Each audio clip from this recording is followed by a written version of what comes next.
Can someone please tell me why every single backstory in Blue Lock needs to be heartbreaking? I mean, I shouldn't be wiping tears off my face from a chapter from a football manga. What's going on, ladies and gentlemen? My name is Animasu, and today we're going to be taking a look at the Blue Lock chapter 260 leaks, titled Worthless Thing. If you enjoy Blue Lock and would like to stay up to date, please feel free to click that subscribe button, comment below your thoughts and theories, and also check out my community Discord down below.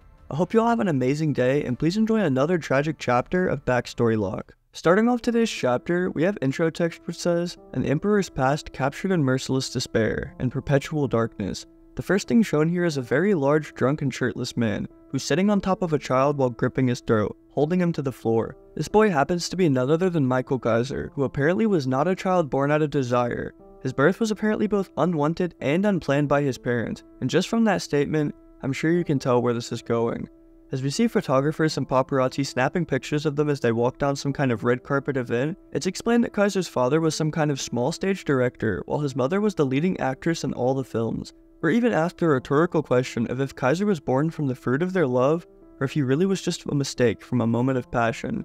Anyways, as we then see Kaiser's father just drinking and bumming it out on the couch, we're told that his mother actually abandoned their family and left the moment he was born. As she continued to flaunt her beauty and wealth to the public eye as a popular actress, his father became resentful and heartbroken, causing both his talent and wealth to decline.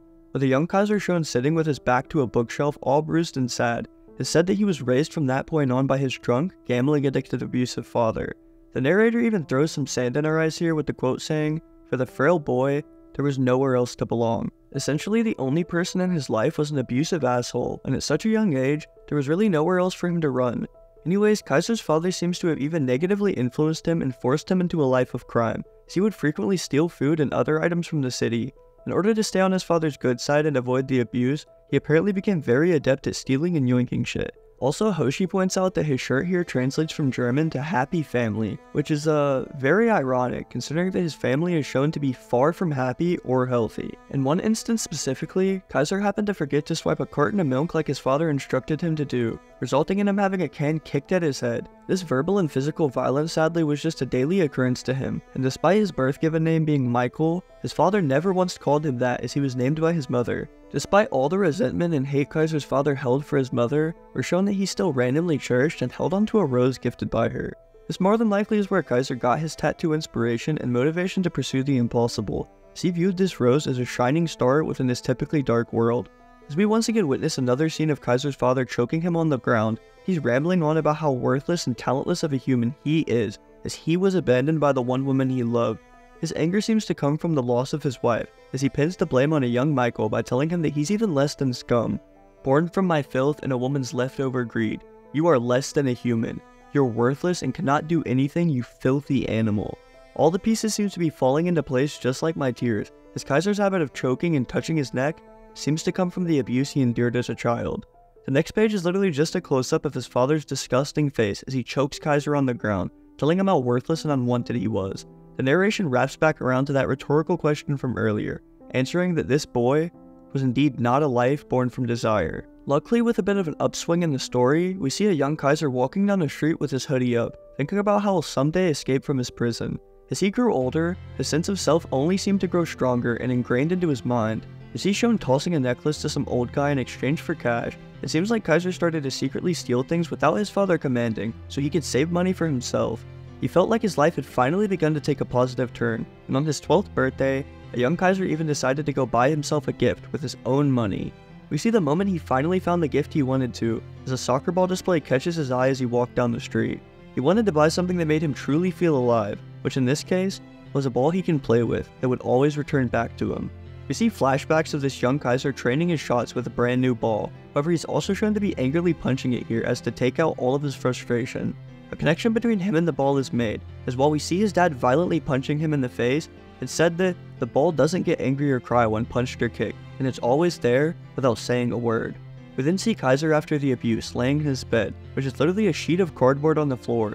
He's sobbing his eyes out while holding tight onto his new ball, because just like this worthless thing, he too dreamed of having his own grand journeys in the future. Flashing forward to when everything went wrong again, a day came in his town where a local jewelry store was robbed by a bunch of thieves. One criminal caught by the police during the escape named Micheal Kaiser as one of the accomplices, and although he wasn't even there, The cops found this as sufficient evidence due to the boys being friends and arrived swiftly to his house.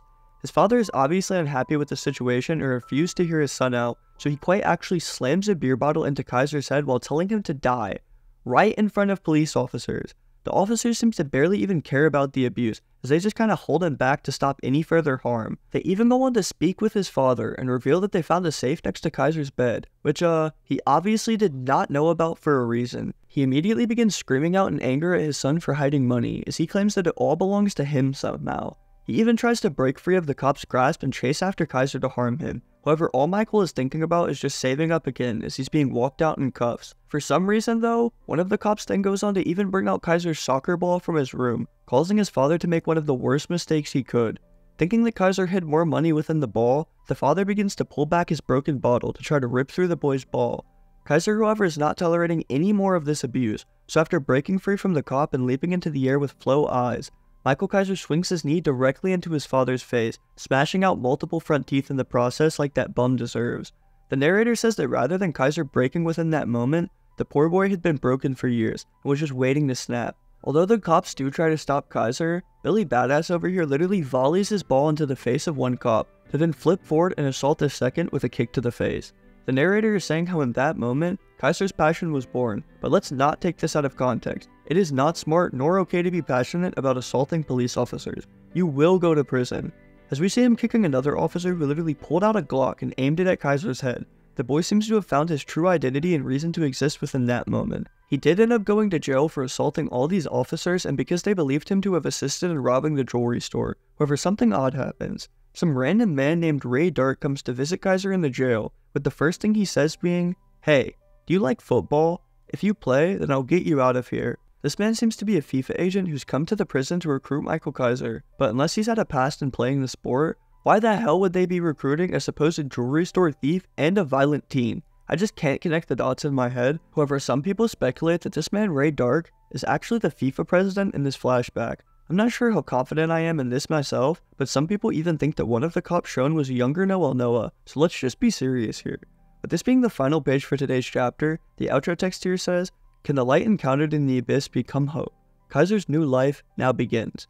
The title for the upcoming chapter 261 is shown to be Ill Will / Malice, which I assume to be in reference to the dynamic between Kaiser and this dark gray figure.